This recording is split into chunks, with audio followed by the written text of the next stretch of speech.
इस कहानी की शुरुआत में हमें बेलवुड शहर का सीन दिखाया जाता है। रात में मिस्टीरियस एनर्जी वाला एलियन सिटी में प्रवेश कर जाता है। उसकी एनर्जी से वो किसी भी चीज को सड़ाकर उसे खत्म कर सकता है, जिससे वहाँ मौजूद क्लॉक टावर भी खराब हो गया था। उसका नाम इवन होता है। वो अपनी पावर से आसपास की चीजों को तोड़ने लग जाता है और एक कार को भी नष्ट कर देता है। बेन नाम का लड़का हीट ब्लास्टर के रूप में वहाँ जाता है। वो कहता है कि तुम बेवजह इतनी तबाही क्यों फैला रहे हो? अभी रात की 3 बजे है, सभी लोग सोने की कोशिश कर रहे होंगे। क्या तुम कल दोपहर में अपना हंगामा नहीं कर सकते थे? तुम्हारा नाम क्या है? पर वो कुछ नहीं बताता। हीट ब्लास्टर उस पर फायरबॉल पावर से अटैक करता है, जिससे वो मिस्टीरियस मैन दूर जाकर गिरता है। हीट ब्लास्टर जब उसे पकड़ने आया तो वो अपनी एनर्जी में हीट ब्लास्ट को फंसा लेता है और वो दूर जाकर गिरता है। अब उस जगह पर पुलिस भी आ जाती है, जो उन दोनों पर गन पॉइंट कर देते हैं। पर तभी वहाँ इवन के कुछ साथी एलियन भी वहाँ जाते हैं, जो पुलिस पर हमला करके उन्हें पीटने लग जाते हैं। हीट ब्लास्ट उन लोगों को मारकर पुलिस को बचाता है और उनकी खूब धुलाई करता है। अब वो इवन से कहता है कि बल्ब जैसे थोपड़े के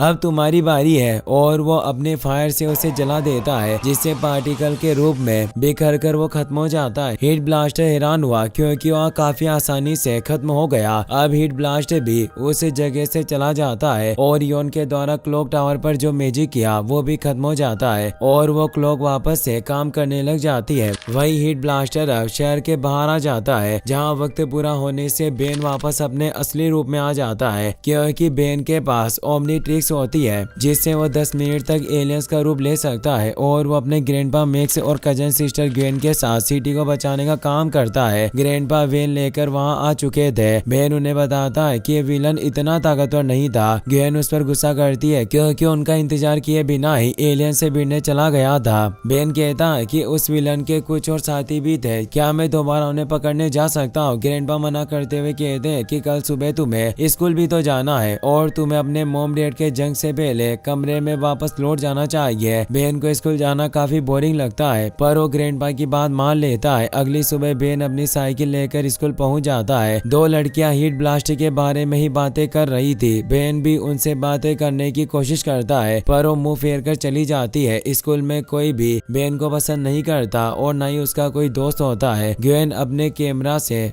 स्कूल स्टूडेंट्स की फोटोज ले रही होती है, तभी बेन अचानक से आकर उसकी फोटो बिगाड़ देता है। ग्वेन उसे बताती है कि मैं एनुअल मैगजीन के लिए फोटोज क्लिक कर रही हूँ। बेन उसे कहता है कि मुझे कल के टेस्ट के लिए तुम्हारे नोट्स चाहिए। ग्वेन कहती है कि इतना काम तो तुम खुद कर ही सकते हो। बेन कहता है कि मैं एक हीरो हूँ, इसीलिए जल्दी मैं फेमस होने वाला हूँ। ग्वेन कहती है कि तुम्हारी असली पहचान कोई नहीं जानता। कल रात जिसने शहर को बचाया वो हीट ब्लास्ट था। बेन परेशान होता है। अगले दिन टेस्ट के रिजल्ट में उसे डी ग्रेड मिलता है। बेन जब अपने लॉकर में पेपर निकालने जाता है तो वहाँ पूरे गेट पर च्युइंगम चिपकी होती है। वो पेपर से उन्हें साफ करने लगता है। कैश और जेटी वहाँ आते हैं, जो अक्सर उसे परेशान किया करते थे, और उन्होंने ही उस च्युइंगम को लगाया होता है। कैश कहता है कि हमारी तरफ से एक समर गिफ्ट है। बेन गुस्से में उस पर च्युइंगम वाला पेपर फेंकता है, पर वो दोनों नीचे हो गए, जिससे वो कागज सीधा प्रिंसिपल के मुंह पर जाकर लगता है। प्रिंसिपल उससे काफी गुस्सा होते हैं। अब हमें बेन के घर का सीन दिखाया जाता है, जहां उसके मॉम डैड खाने के दौरान उसे समझा रहे थे, क्योंकि प्रिंसिपल ने उनसे बेन की शिकायत की थी। डैड काल उसे कहते हैं कि हर वक्त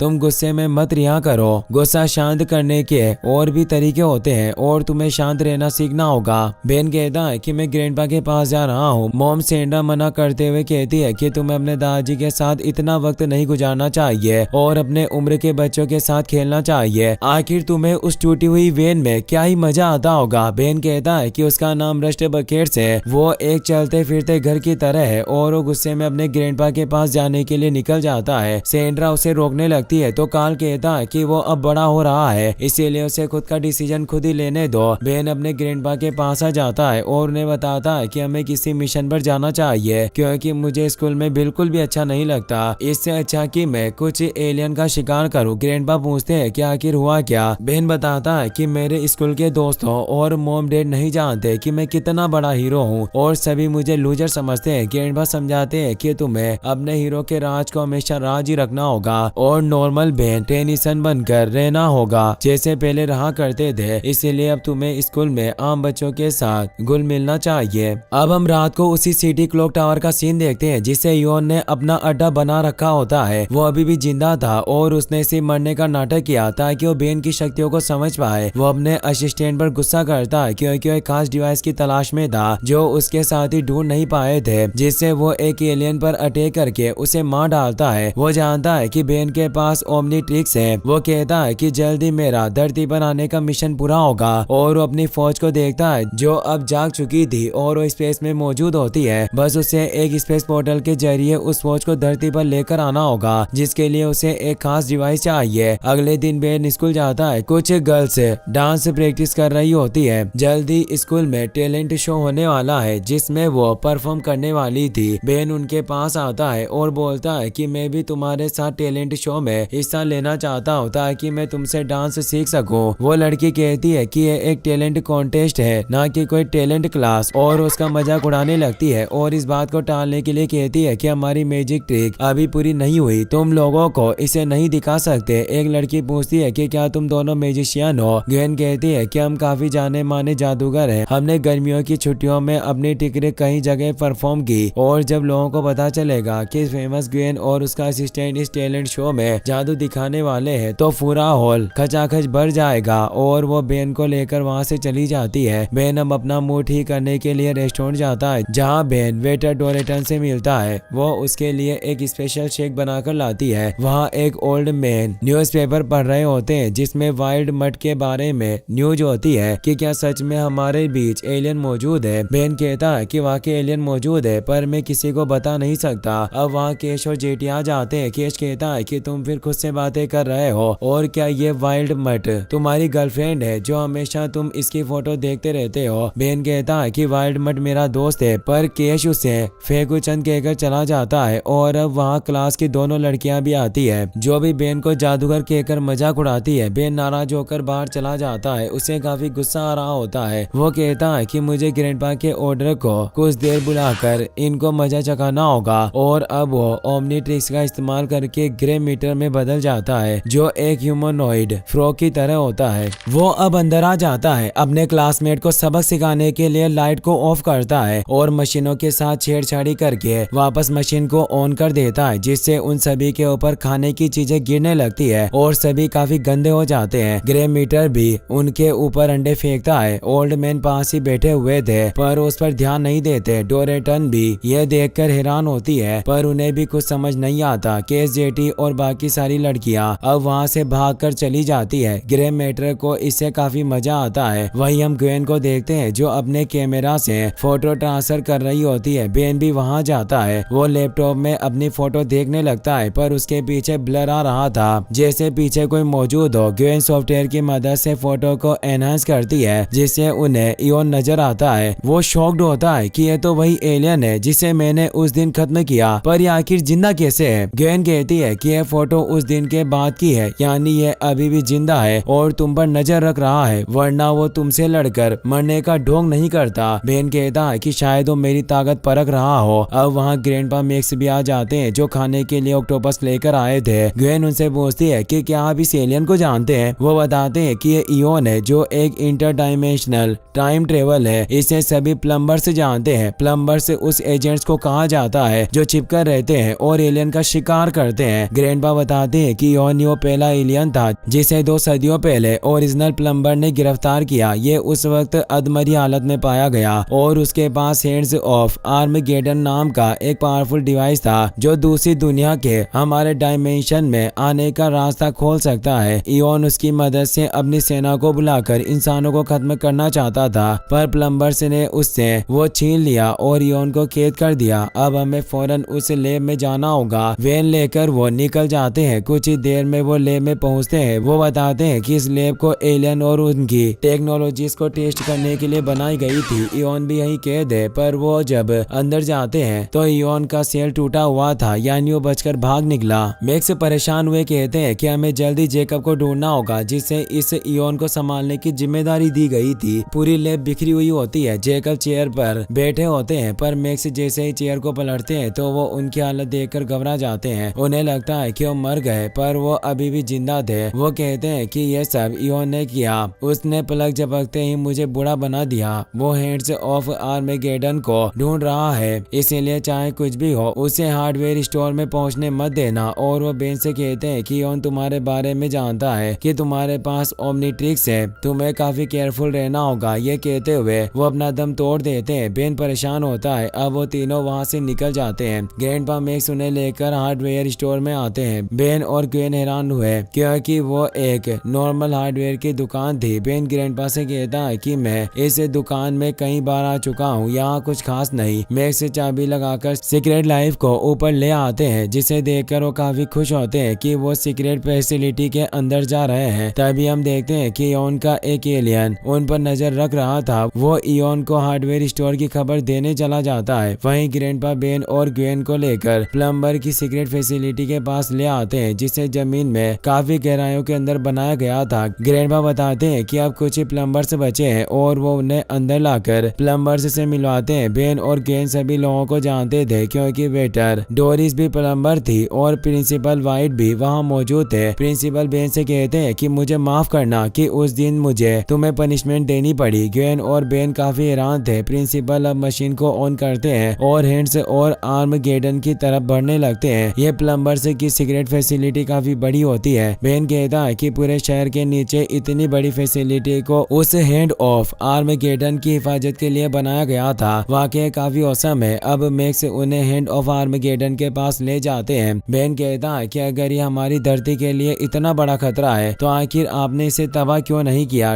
डोरिस बताती है कि सैकड़ों सालों से हम प्लम्बर्स ने इन्हें नष्ट करने की कई सारी कोशिशें की, पर ये हैंड्स हमारे सभी हमलों से बेअसर रहा। प्रिंसिपल बताते हैं कि हमने पहली बार जब कोशिश की तो एनर्जी की फॉर्म से यहाँ एक ग्रैंड कैनियन क्रिएट हुआ। उसके बाद एक बार शिकागो में आग लग गई, इसीलिए हैंड्स काफी पावरफुल है। बेन बताते हैं कि हमारा यही मकसद है कि हम इयोन को उसका इस्तेमाल ना करने दें। बरसों पहले हमारी इयोन से लड़ाई हुई थी, पर अब हम सभी बड़े हो गए हैं। बेन कहता है कि अब कोई खास ही दुनिया को बचा सकता है, जैसे कोई हीरो जो मैं हूँ, और मैं आप सभी को निराश नहीं करूंगा। तभी अलार्म बजने लगते हैं क्योंकि इयोन अब वहाँ आ रहा था। वो सभी जल्दी से अपने हथियार निकाल लेते हैं और जल्दी से ऊपर आ जाते हैं और इयोन के साथी एलियन पर अटैक करके उन्हें मारने लग जाते हैं। पर इयोन हैंड्स के पास पहुंच जाता है और वहाँ मौजूद प्लम्बर को मार गिराता है। अब वो अपनी एनर्जी की मदद से हैंड्स को एक्टिवेट करने लगता है, पर वो एक्टिवेट नहीं होता क्योंकि अब उसकी शक्तियाँ काफी कम हो चुकी थी। बेन भी मदद के लिए ओमनीट्रिक्स को ऑन करने लगा, पर इयोन उसे देख लेता है, जिससे वो अपनी एनर्जी से उसे रोक देता है और पकड़कर अपने साथ बाहर ले आता है। सभी लड़ने में बिजी होते हैं, इसीलिए किसी को बेन के बारे में पता नहीं चलता।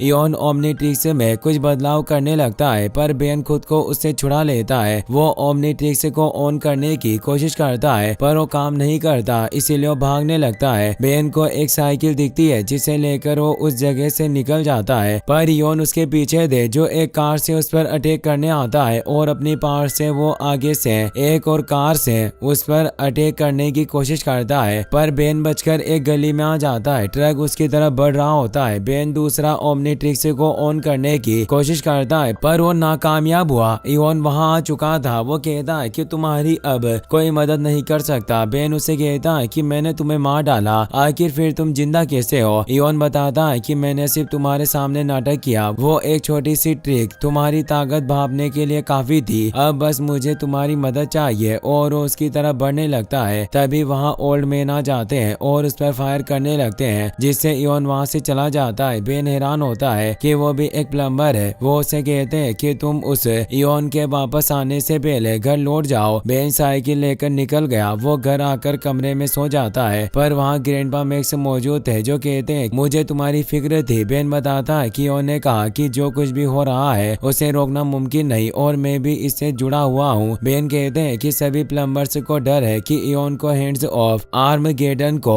चालू करने के लिए शायद ओमनीट्रिक्स की जरूरत पड़ेगी, इसीलिए वो तुम्हारे पीछे गया था। अब मैं तुम्हें इस शहर से दूर ले जाना चाहता हूँ। बेन कहता है कि मैं डर कर नहीं भागने वाला। अगर इयोन को ओमनीट्रिक्स चाहिए तो मुझे ढूंढ कर ही रहेगा, चाहे मैं कहीं भी चला जाऊँ, इसीलिए मुझे उसका सामना करना होगा और आप सभी प्लम्बर्स भी तो मेरे साथ हो। ग्रैंडपा उसकी बात मान लेते हैं और उसे बताते हैं कि मैं तुम्हें इस एलियन वाले किस्से में नहीं जोड़ना चाहता था, इसीलिए मैंने तुम्हारे पापा और तुम्हारी दादी को इस मामले से दूर रखा, पर मैं तुम्हें नहीं रोक सका, पर मैं तुम पर एक खरोच भी नहीं आने दूंगा। बेन कहता है कि ग्रैंडपा मैं भी आपकी हिफाजत करूंगा। अब बेन सो जाता है। अगले दिन बेन जब स्कूल जाता है तो वो इयोन को लेकर काफी परेशान होता है। सभी प्लम्बर बेच बदल कर उस पर नजर रखे हुए थे। वो स्कूल जिम में आता है जहाँ प्रिंसिपल उसके सामने आते हैं। वो उसके हालचाल पूछते हैं। बेन बताता है कि मैं ठीक हूँ, बस मैं कुछ देर अकेला रहकर मन हल्का करना चाहता हूँ। प्रिंसिपल कहते हैं कि अगर तुम्हें मेरी या फिर और किसी प्लम्बर की जरूरत पड़े तो मुझे बता देना।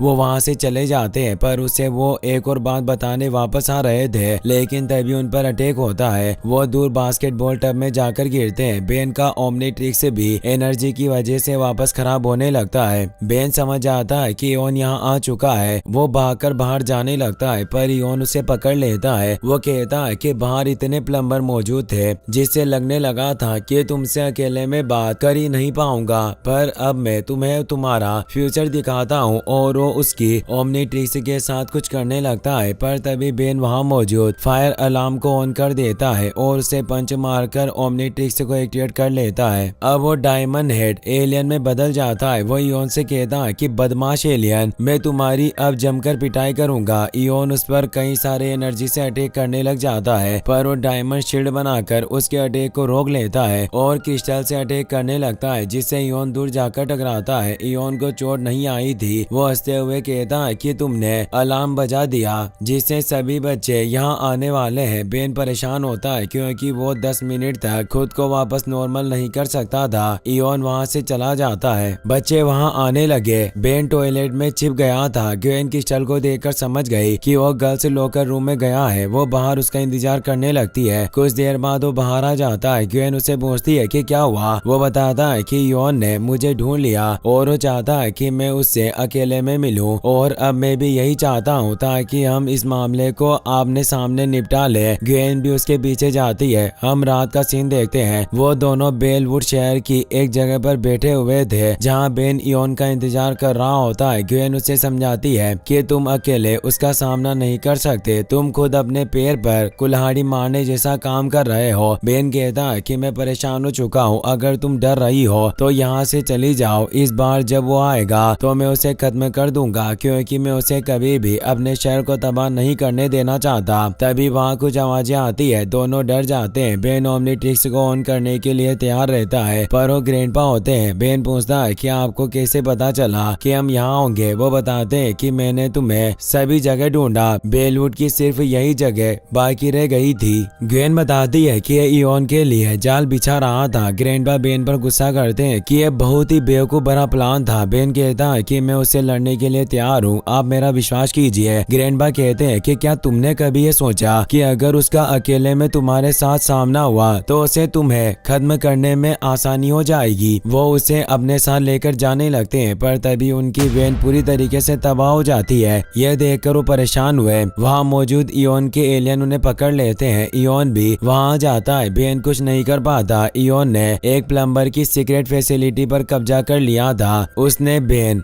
ग्रैंडपा और ग्वेन को बांधा होता है। साथ ही उसने एक कमरे में सभी प्लम्बर को भी कैद कर दिया था। इयोन अब बेन को बताता है कि ओमनीट्रिक्स तुम्हें सिर्फ 10 मिनट के लिए रूप बदलने इसलिए देता है ताकि उसके अंदर फंसे हुए एलियन जीवों के डीएनए तुम पर कभी पूरी तरीके से हावी ना हो सके। पर मैंने इस ओमनीट्रिक्स का काफी बारीकी से अध्ययन किया, जिससे अब मैं हमेशा के लिए तुम्हारे डीएनए के साथ मिलकर तुम पर कब्जा कर लूंगा, जिससे मैं अपनी एलियन जाति को वक्त की गिरफ्त से आजाद कर लूंगा। पहले हम गिल्ड जाति के माहिर योद्धा हुआ करते थे। सारी दुनिया हमारी मुट्ठी में थी, पर बेपनाह ताकत की चाह में हम खुद को तबाह कर बैठे। लेकिन अब मैं हैंड ऑफ आर्मगेड का इस्तेमाल करके धरती का पुनर्जन्म करेंगे। मेरी बॉडी काफी कमजोर हो चुकी है, जिससे मैं तुम्हारे अंदर पुनर्जन्म लूंगा। मुझे ओमनीट्रिक्स से इतनी पावर मिलेगी कि मैं हैंड्स को ऑन कर पाऊँ। बेन कहता है कि ऐसा कभी नहीं होगा, पर वो कहता इयोन ओमनीट्रिक्स को ऑन कर देता है और उसमें फेरबदल करके अपने डीएनए को उसमें डाल देता है और खुद को उसके अंदर ट्रांसफॉर्म करने लगता है, जिससे बेन को काफी दर्द होने लगता है और अब इयोन के रूप में बदल जाता है। इयोन अब बेन के रूप में काफी ताकतवर हो चुका था। पुराने इयोन की पावर काफी कमजोर हो चुकी थी और वो गायब हो जाता है। ग्वेन बेन को जगाने की कोशिश करती है, पर बेन की बॉडी पर इयोन का कब्जा था। इयोन अब ओमनीट्रिक्स के साथ मिली हुई अपनी पावर का इस्तेमाल करके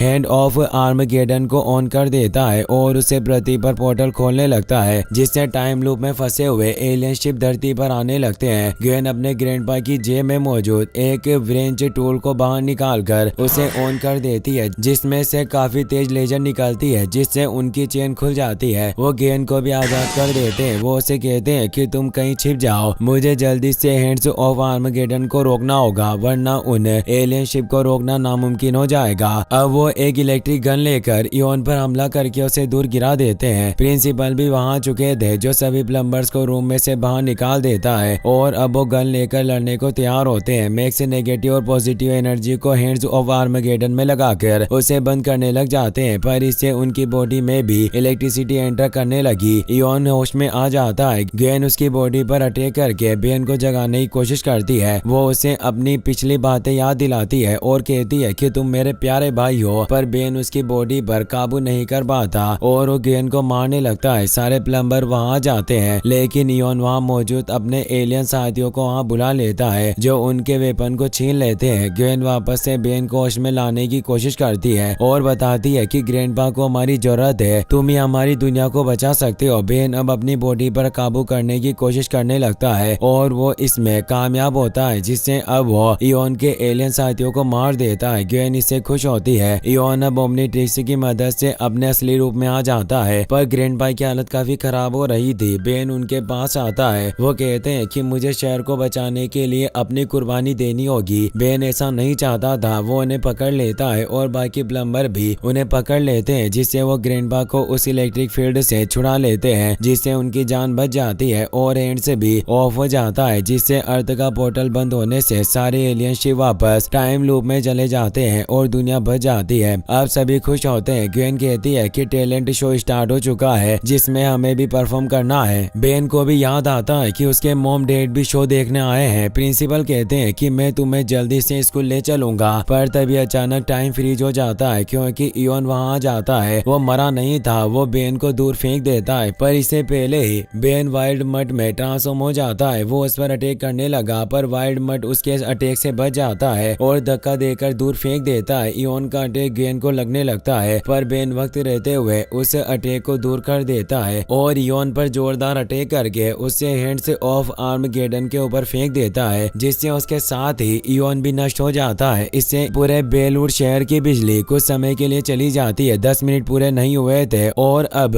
टैलेंट कॉन्टेस्ट भी चल रहा था, जहां सभी बच्चों ने काफी अच्छा परफॉर्म किया और अब बेन और ग्वेन का नंबर आ जाता है, पर वो नहीं आते, जिससे बेन के मॉम डैड को काफी टेंशन हो रही थी। ग्वेन वहां जाती है और वो वाइल्ड मट की मदद से ही मैजिक शो दिखाती है और 10 मिनट पूरे होते ही पर्दे के नीचे से बेन को निकाल लेती है। सभी ये मैजिक देखकर हैरान हो जाते हैं। कैश और जेटी भी डर जाते हैं। उन्हें लगने लगा कि वास्तव में बेन वाइल्ड मट को जानता था और अब टैलेंट कॉन्टेस्ट के विनर्स को अनाउंस किया जाता है। बेन और ग्वेन को सेकंड प्राइज मिलता है और फर्स्ट प्राइज बेलवुड सेसिस को मिलता है, जिससे ग्वेन काफी नाखुश थी। बेन बताता है कि हमने शहर को बचाया है, ये हर कोई नहीं कर सकता। बेन के मॉम डैड उसके सेकंड प्राइज से भी काफी खुश थे और अब ग्रैंडपा सेकंड प्राइज की खुशी में उन्हें डिनर पर लेकर जाते हैं। वो खुश थे कि बेलवुड पहले की तरह नॉर्मल हो रहा है। इसी के साथ ये मूवी यहीं पर खत्म हो जाती है। वीडियो पसंद आई हो तो लाइक कर देना।